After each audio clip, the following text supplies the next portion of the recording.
મિત્રો, ડિસિપ્લિન એટલે શું?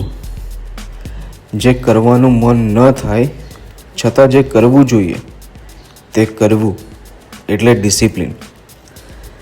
જીવનમાં મોટા ભાગના લોકો મોટા સપના તો જુએ છે, પણ તેને પૂરા કરવા માટે ડેઇલી શિસ્ત એટલે કે ડિસિપ્લિન રાખતા નથી. સવારે વહેલા ઉઠવું જોઈએ, પણ મન કહે છે થોડી વાર વધુ ઊંઘ લઈ લઈએ. અભ્યાસ કરવો જોઈએ, પણ મન કહે છે થોડી વાર મોબાઈલ જોઈ લઈએ. મહેનત કરવી જોઈએ, પણ મન કહે છે આજે નહીં, કાલથી શરૂ કરીશું. અહીંયા જ સફળ અને અસફળ લોકો વચ્ચેનો ફરક ઊભો થાય છે. સફળ લોકો શું કરે છે?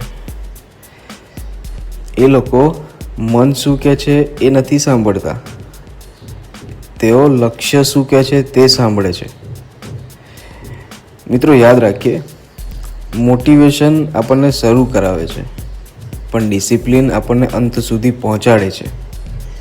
માટે આજથી જ નક્કી કરીએ, મન કહે કે ના કહે, જે કરવું જોઈએ એ ચોક્કસ કરીશ જ.